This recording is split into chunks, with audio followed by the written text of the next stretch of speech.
Hello everyone, welcome back to the Harshi DSC classes. ఈరోజు మనం ఈ వీడియోలో వచ్చేసి సైకాలజీకి సంబంధించినటువంటి ఇంపార్టెంట్ ప్రాక్టీస్ బిట్స్ అయితే చూద్దామండి. మన ఛానల్లో వచ్చేసి అన్ని సబ్జెక్టులకు సంబంధించి ప్రాక్టీస్ బిట్స్ అలాగే కంటెంట్కి సంబంధించి ప్రతి ఒక్క వీడియోస్ కూడా డైలీ అయితే అప్లోడ్ అయితే చేస్తూ ఉంటాను. సో ఎవరైతే ప్రాక్టీస్ చేయాలనుకున్న వాళ్ళు ప్రాక్టీస్ అయితే చేయండి. అలాగే మీకు కనుక వీడియోలు నచ్చినట్లయితే తప్పకుండా లైక్ చేసి సబ్స్క్రైబ్ అయితే చేసుకోండి. సో ఫస్ట్ క్వశ్చన్ చూద్దామండి. గ్రాహం వాలస్, రిచర్డ్ స్మిత్ ప్రకారం సృజనాత్మకత ప్రక్రియలో చివరి దశ ఏది అనేసి అడుగుతున్నారు. ఫస్ట్ది మనకు సంకేతము, భావనోత్పత్తి, నెక్స్ట్ నిరూపణ, సన్నాహము అనేసి ఇవ్వడం జరిగిందండి. మనకు జనరల్గా వచ్చేసి సృజనాత్మకతలో ఏమేమి ఉంటాయండి? సన్నాహము, గుప్త దశ అంటే భావోత్పత్తి, నెక్స్ట్ సన్నాహం వచ్చేసి మనకు ఫస్ట్ అండి గుప్త దశ అంటే భావోత్పత్తి, నెక్స్ట్ వచ్చేసి అంతరదృష్టి దశ లేకపోతే మనకు అంతరదృష్టి దశలో వచ్చేసి మనకు దానికి సంబంధించినటువంటి ఫలితాలను కనుగొనడం జరుగుతుంది. నెక్స్ట్ నిరూపణ వచ్చేసి మనకు ఫోర్త్ స్టెప్ అవుతుంది. సో వీళ్ళ ప్రకారము సృజనాత్మకత ప్రక్రియలో చివరి దశ ఏంటండి? నిరూపణ అండి. ఫస్ట్ వచ్చేసి సన్నాహము, గుప్త దశ ఆర్ భావోత్పత్తి దశ, అంతరదృష్టి దశ, అలాగే నిరూపణ దశ వచ్చేసి మనకు లాస్ట్ది అనమాట. సో ఇక్కడ లాస్ట్ది అడిగారు కాబట్టి నిరూపణ వచ్చేసి మనకు సృజనాత్మకతలో ఉండేటటువంటి ఫోర్త్ స్టేజ్ అండి. నెక్స్ట్ క్వశ్చన్ చూద్దాం. ఉపాధ్యాయ నియామకం పరీక్షల్లో సెలెక్ట్ కాని అభ్యర్థి పుస్తకాలను విసిరివేయడంలో ఇమిడి ఉన్న రక్షక తంత్రం ఏది అనేసి అడుగుతున్నారండి. సో ఇక్కడ వచ్చేసి మనకు స్వైరకల్పన, విస్థాపన, తదాత్మీకరణము, ఉదాత్తీకరణము అనేసి ఇచ్చారండి. ఇక్కడ మనకు క్వశ్చన్ చూసుకున్నట్లయితే ఇక్కడ నియామకంలో సెలెక్ట్ కాని అభ్యర్థి పుస్తకాలను విసిరివేయటంలో అంటే ఒకరి మీద ఉన్న కోపాన్ని ఇంకొకరి మీద అయితే చూపించడం జరుగుతుంది. సో దాన్ని ఏమంటామండి? విస్థాపన అంటాం. సో ఆప్షన్ 2 అనేది కరెక్ట్ ఆన్సర్ అండి. స్వైరకల్పన అంటే ఊహల్లో తేలాడుతూ ఉంటారు కదా, సో అటువంటి వాక్యాలను వచ్చేసి మనం స్వైరకల్పనలో ఉన్నట్టు చెప్తాం. నెక్స్ట్ తదాత్మీకరణం అనేసి ఇచ్చారండి. తదాత్మీకరణం అంటే ఏంటంటే మనకు ఒక వ్యక్తి తాను సాధించలేనిది వచ్చేసి ఇతరులు సాధించినప్పుడు తానే సాధించినట్టుగా ఫీల్ అయ్యి ఉంటారు కదా, సో అటువంటి ఫీలింగ్ వచ్చేసి తదాత్మీకరణం అంటారు. నెక్స్ట్ ఉదాత్తీకరణం అంటే ఉద్వేగపూరితమైన ఆలోచనలు కానీ నిర్మాణాత్మక క్రియలలో కేంద్రీకరించడం. అంటే ఇప్పుడు ప్రేయసిపైన కవితలు రాసేటటువంటి వ్యక్తి వచ్చేసి గొప్ప కవిగా మారడం కానీ ఇటువంటివన్నీ ఉదాత్తీకరణం కిందికి వస్తాయండి. Next question. కోల్బర్గ్ నైతిక వికాస సిద్ధాంతంలో అధికారము, సాంఘిక క్రమాన్ని నిర్వహించే నీతి ఈ స్థాయికి చెందును అనేసి ఇచ్చారండి. మనకు కోల్బర్గ్ నైతిక వికాసంలో వచ్చేసి మొత్తం 6 స్థాయిలు అయితే ఉన్నాయండి. సో ఈ 6 స్థాయిలలో కూడా మనకు ఒక్కొక్క దాంట్లో రెండు అయితే ఉన్నాయి. ఫస్ట్ది వచ్చేసి పూర్వ సాంప్రదాయ స్థాయి అండి. సో ఈ పూర్వ సాంప్రదాయ స్థాయిలో వచ్చేసి మనకు శిక్ష, విధేయత, అలాగే నెక్స్ట్ సెకండ్ స్టేజ్లో వచ్చేసి బహుమతులు, అవసరాల నీతి, సహజ సంతోష అనుకరణ ఇవన్నీ కూడా మనకు పూర్వ సాంప్రదాయ స్థాయిలో రెండో స్టేజ్లో ఉంటాయి. నెక్స్ట్ వచ్చేసి సాంప్రదాయక స్థాయి అండి. ఈ సాంప్రదాయక స్థాయిలో వచ్చేసి 3వది, 4వది ఉంటుంది. సో 3వ దాంట్లో వచ్చేసి మనకు మంచి బాలుడు, మంచి బాలిక అనిపించుకునే నీతి సాంప్రదాయక 3వ స్థాయిలో ఉంటుందండి. 4వ స్థాయిలో వచ్చేసి సమాజ అంగీకారము, అధికారము ఇవన్నీ కూడా మనకు 4వ స్టేజ్లో కనిపిస్తాయి. నెక్స్ట్ థర్డ్ది వచ్చేసి ఉత్తర సాంప్రదాయ స్థాయి అండి. దీంట్లో కూడా మనకు మళ్ళీ 2 అయితే ఉన్నాయి. అవేంటివంటే ప్రజాస్వామ్యము, చట్టాలను పాటించడము, బాధ్యతలను పాటించడము ఇవన్నీ కూడా మనకు 5వ దాంట్లో ఉంటాయి. నెక్స్ట్ 6వ స్థాయిలో వచ్చేసి వ్యక్తి యొక్క అంతరాత్మకు సంబంధించి ఆత్మసాక్షికి సంబంధించినటువంటివి 6వ దాంట్లో ఉంటాయి. సో ఇప్పుడు మనల్ని ఏమడిగారు? అధికారము, సాంఘిక క్రమాన్ని నిర్వహించేటటువంటి నీతి వచ్చేసి మనకు దేంట్లో ఉంటుందండి? సాంప్రదాయక స్థాయి 2వ స్టేజ్లో ఉంటుంది. సో కరెక్ట్ ఆన్సర్ ఏమవుతుంది? సాంప్రదాయక స్థాయి అండి. Next question. క్రింది వానిలో సరికాని జత ఏది అనేసి ఇచ్చారు. ఆప్షన్స్ ఫస్ట్ది విలియం జేమ్స్ కార్యకారణము, ఆప్షన్ 2 వర్ధిమర్ సమగ్రాకృతి, ఆప్షన్ 3 పియాజే ప్రవర్తనావాదము, ఆప్షన్ 4 ఫ్రాయిడ్ మనోవిశ్లేషణ అనేసి ఇచ్చారు. సో విలియం జేమ్స్ కార్యకారణ సిద్ధాంతాన్ని ప్రతిపాదించాడు సార్, కరెక్ట్ అండి ఇది కూడా. వర్ధిమర్ వచ్చేసి సమగ్రాకృతి, నెక్స్ట్ పియాజే వచ్చేసి మనకు సంజ్ఞానాత్మక సిద్ధాంతాన్ని ప్రతిపాదించింది ఎవరు అంటే పియాజే అనమాట. సరికాంద్ వచ్చేసి ఇది. ప్రవర్తనవాదం వచ్చేసి మనకు డబ్ల్యూ. ప్రవర్తనవాదం వచ్చేసి మనకు జేబీ వాట్సన్ అండి.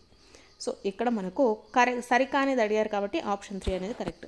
ఫ్రాయిడ్ వచ్చేసి మనోవిశ్లేషణ సిద్ధాంతం, ఇది కూడా కరెక్ట్ అండి. నెక్స్ట్ క్వశ్చన్ చూద్దాం. రాట్కే ప్రకారము పిల్లలకు బాధ్యతను ఇచ్చే గృహ వాతావరణంలో గల పిల్లల ప్రవర్తన ఏ విధంగా ఉంటుంది అనేసి ఇచ్చారు.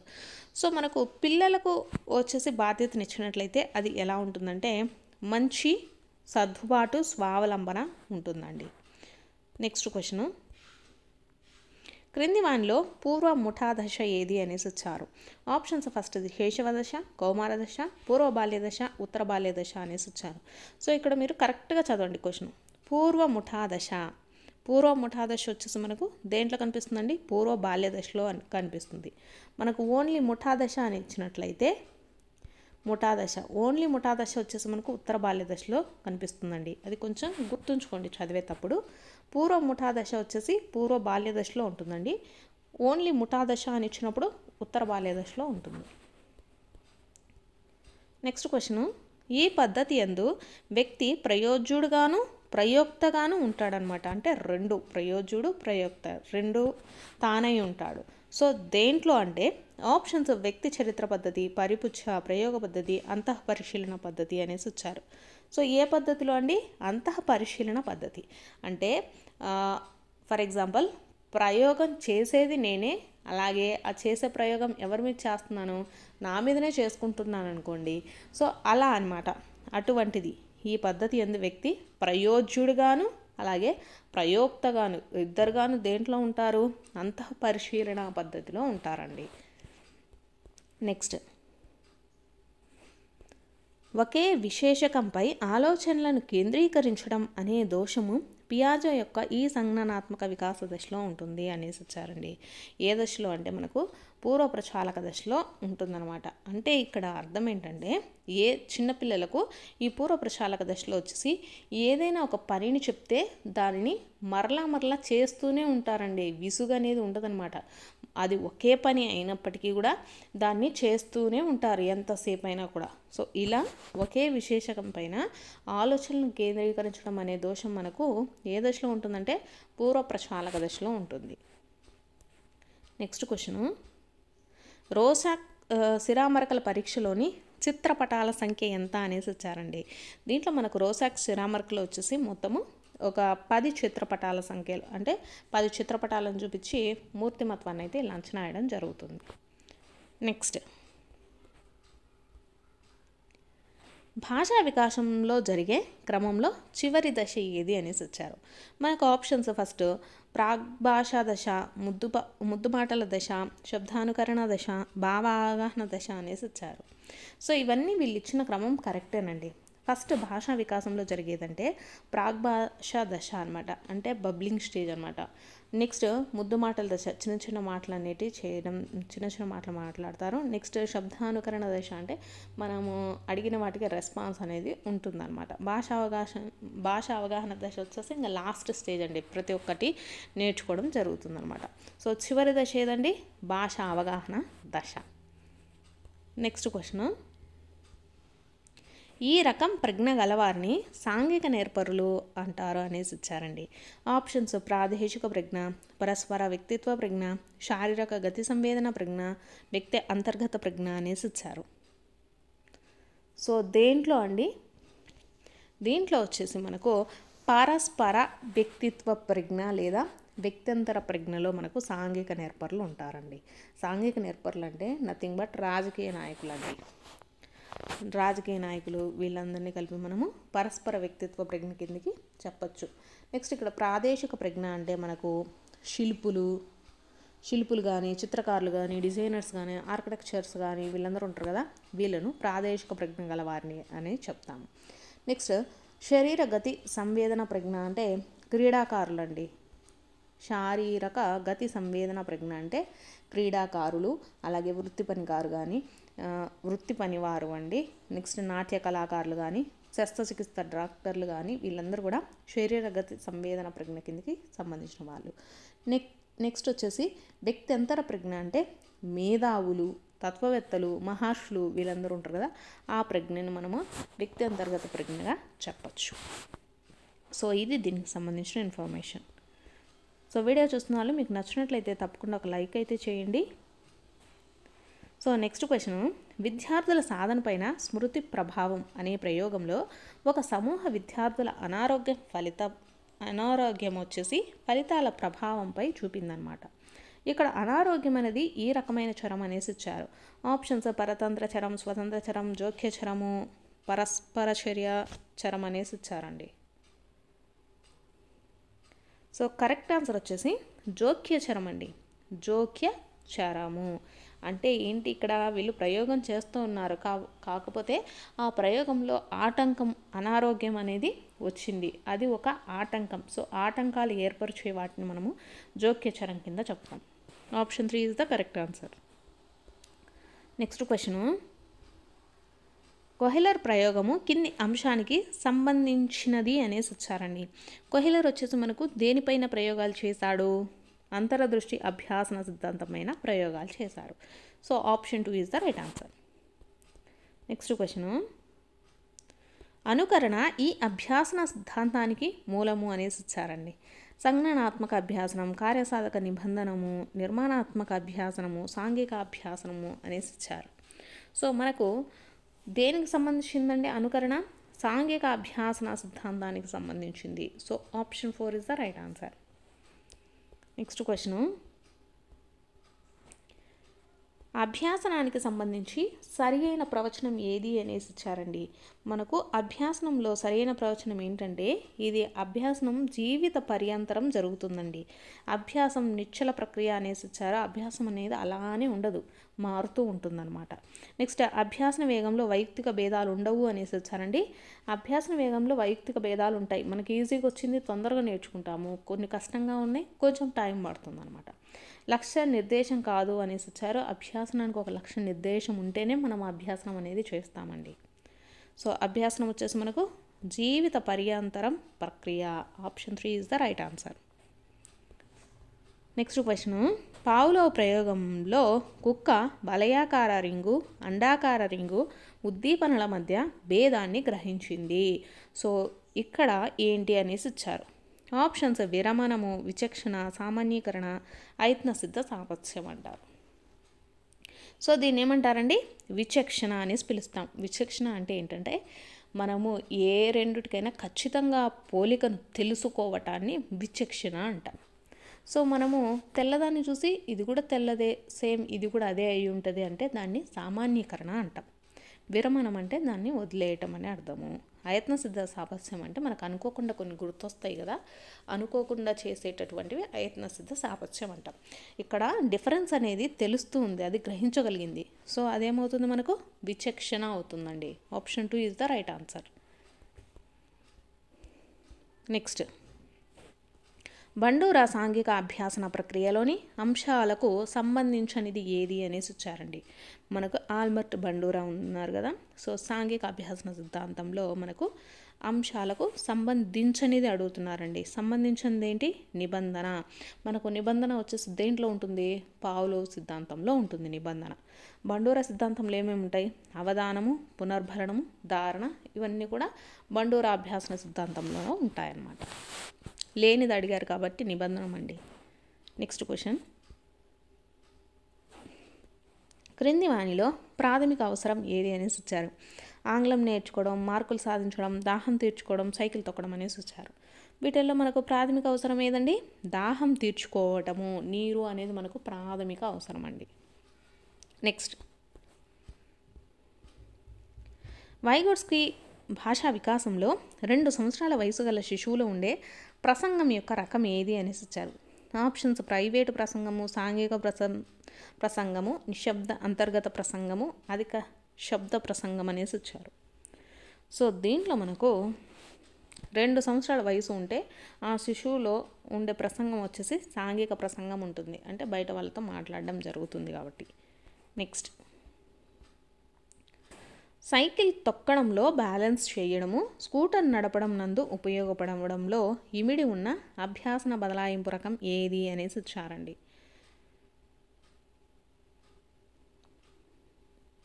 సో కరెక్ట్ ఆన్సర్ ఏంటంటే అనుకూల బదలాయింపు. అంటే దీంట్లో మనకు అభ్యాసన బదలాయింపు అనేది జరిగింది, పాజిటివ్గానే మనకు జరిగింది. కాబట్టి అంటే సైకిల్ తొక్కడం బ్యాలెన్స్ నేర్చుకునే వాళ్ళు బండిని కూడా బ్యాలెన్స్డ్గా ఎలా నడపాలనేది కొంచెమన్నా మనకు తెలుస్తుందన్నమాట. సో ఇక్కడ అభ్యాసన బదలాయింపు జరిగింది కాబట్టి అనుకూల బదలాయింపు అంటామండి. ప్రతికూల బదలాయింపు అంటే మనకు వచ్చేసి డిస్టర్బెన్స్ అనేది కలిగిస్తూ ఉంటే దాన్ని ప్రతికూల బదలాయింపు అంటాం. శూన్య బదలాయింపు అంటే ఎటువంటి బదలాయింపు జరగకపోతే శూన్య బదలాయింపు అంటాం. ద్విపార్ష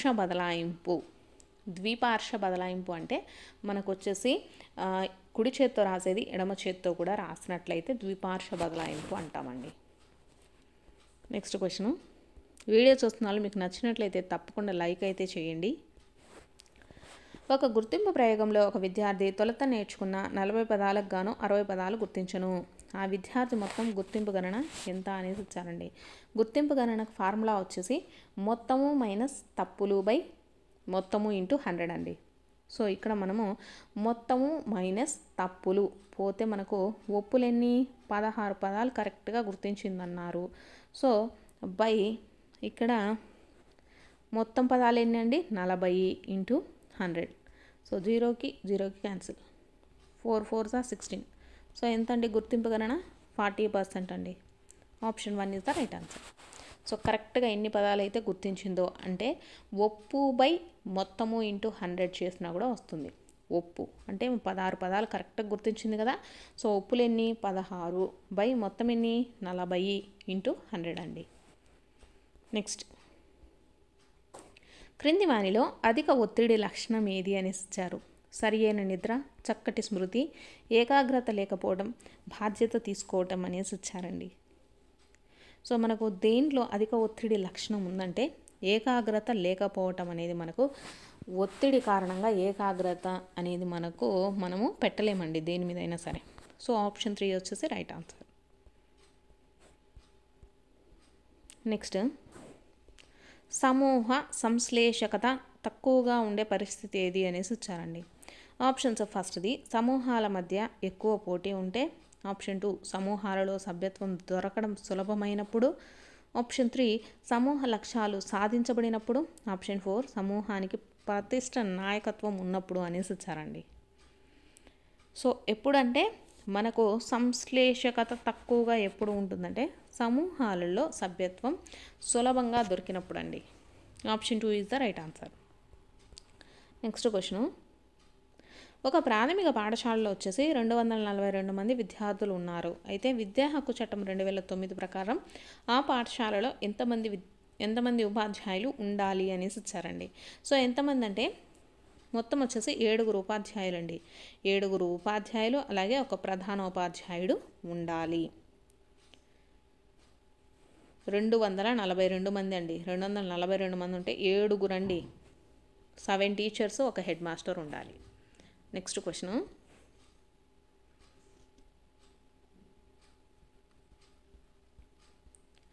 నిరంతర సమగ్ర మూల్యాంకనము క్రింది లో దీనిని మదింపునకు సంబంధించింది అనేసి ఇచ్చారండి.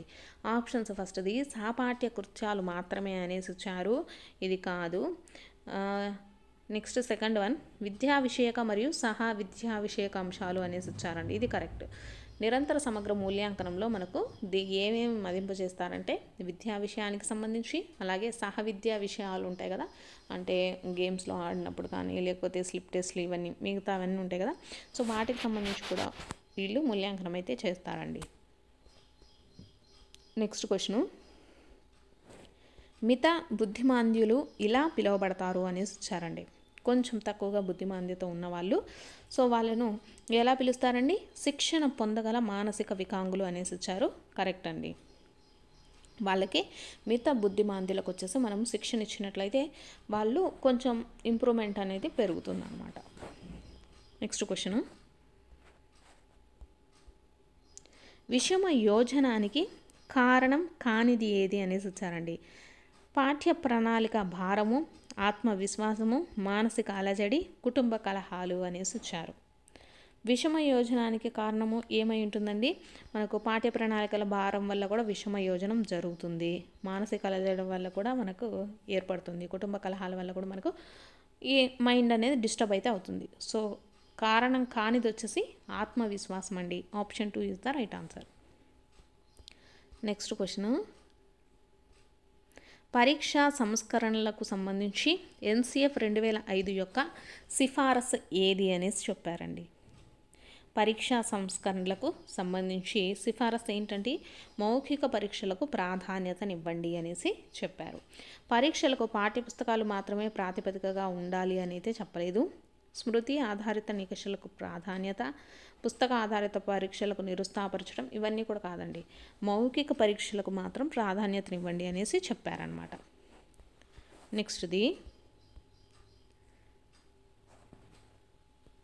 ప్రతిభావంతుడైన విద్యార్థి తక్కువ మార్కులు తెచ్చుకున్నప్పుడు తరగతి ఉపాధ్యాయుని పాత్ర ఏది అనేసి అడుగుతున్నారు.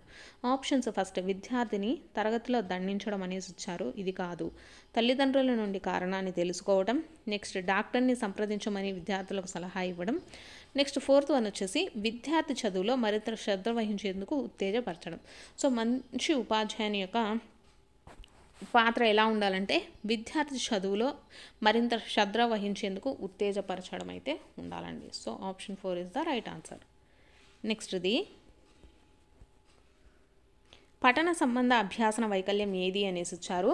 ఆప్షన్స్, ఫస్ట్ది dyslexia, next dysphasia, dysgraphia, dyscalculia అనేసి ఇచ్చారండి.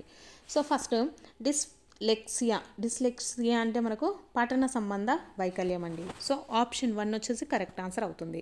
డిస్ఫేసియా వచ్చేసి మనకు భాషణ వైకల్యం అండి. భాషణ వైకల్యం అంటే మాట్లాడటంలో. నెక్స్ట్ డిస్గ్రాఫియా అంటే లేఖన వైకల్యం అండి, రాయటంలో. డిస్గ్రాఫియా అంటే లేఖన వైకల్యం. డిస్కాలిక్యులియా అంటే గణిత వైకల్యం అండి. డిస్కాలిక్యులియా అంటే గణిత వైకల్యము. సో ఇవి వచ్చేసి మనకు సైకాలజీకి సంబంధించినటువంటి ఇంపార్టెంట్ బిట్స్ అండి. మీకు కనుక వీడియో నచ్చినట్లయితే తప్పకుండా లైక్ చేసి సబ్స్క్రైబ్ కూడా చేసుకోండి.